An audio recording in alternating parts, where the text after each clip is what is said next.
Hello Internet, it's me again, back for my third battle of the Exeter University Pokemon Society Summer Tournament.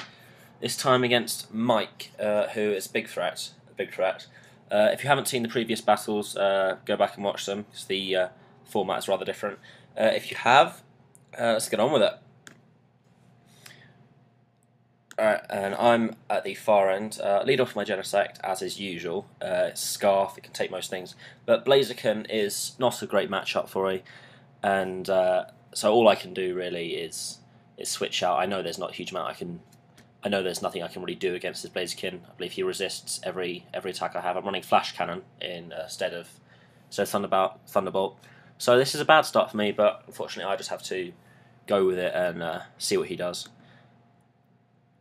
I go out to my Dragonite, because Dragonite is a very firm counter. And here I predicted him to bat and pass out to his Landorus, but I got the Diancie instead, which is probably fair.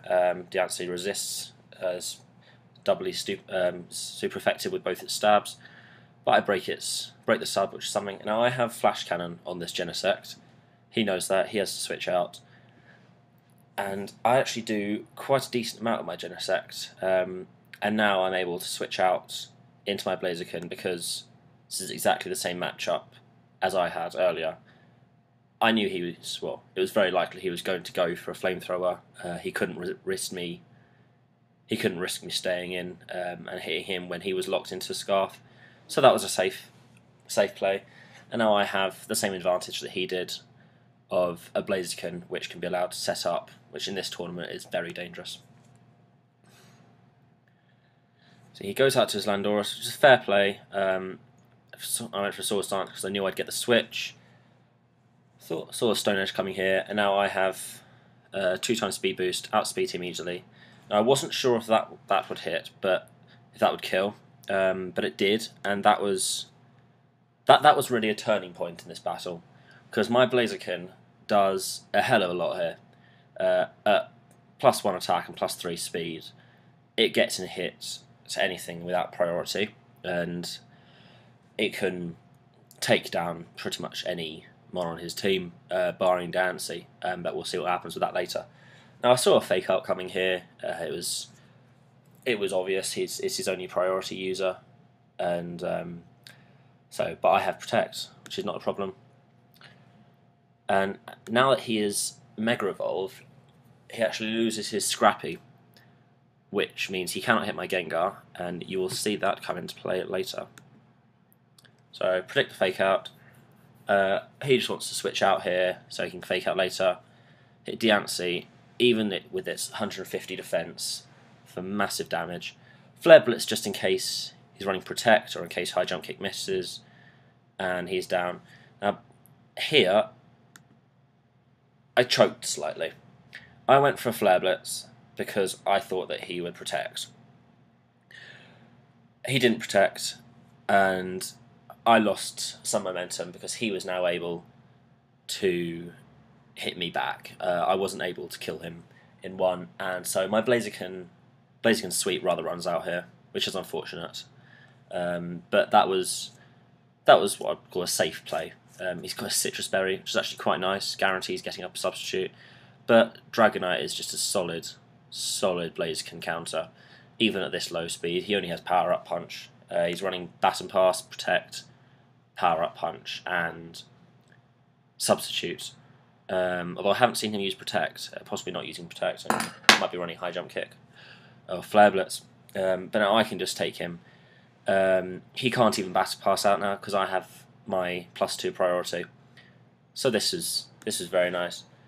Dragonite just takes him out completely. And now Dragonite here is done. I see I have a 5-on-3 advantage. I can't risk. I know Dragonite can't do much now. Can't switch out because he would come in then with only 4% health from the rocks. And I can't risk Genesect hitting anything on my team for any significant damage. So I just let him go. This way I can also see what he's scarfed into. And with this, I can now come in and resist his Genesect with his Iron Head, and go for a. I could go for a safe Flamethrower.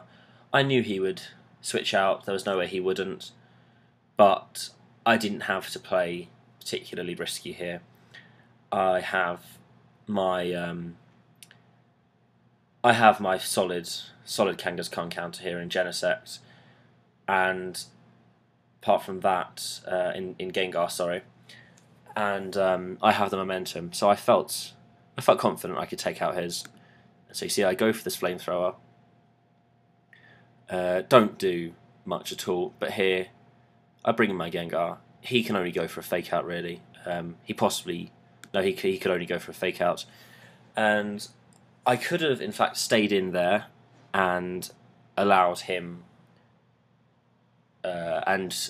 just been immune to every one of his attacks. But I didn't know here that he wasn't running either Crunch or Sucker Punch, so I wanted to go safe and just do what Mega Gengar does better. Just scum him, really. Just scum him. Destiny Bond takes him out, and that's a massive threat gone. Now, at the moment, I do. The only difference here is a Smeargle between the teams, but a Smeargle here is not to be taken lightly. I was fairly sure that he wouldn't want to risk a Focus Miss. He would rather go for Dark Void. There is no Sleep Clause, and so predicted him there, and got a very nice moody speed boost here.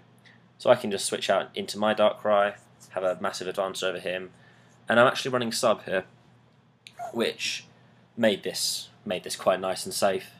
Even if he got a focus hit, there would always be a risk of him missing the next one. I got a nice hit there, didn't need the crit, and I'm in a very good position here with my Sub up, and really the only thing he could pray for here was that I miss either a Dark Void or a Focus Miss, and he would have to go for a Flamethrower to take out my Genesect, because otherwise he could do no damage to me at all. And so yeah, this was fairly safe, and I land the Dark Void. He's asleep, and I just get the Dark Pulse in, and he's gone. And that was a good game. That's me now off to the semi-final, which has already happened. I recorded that one live.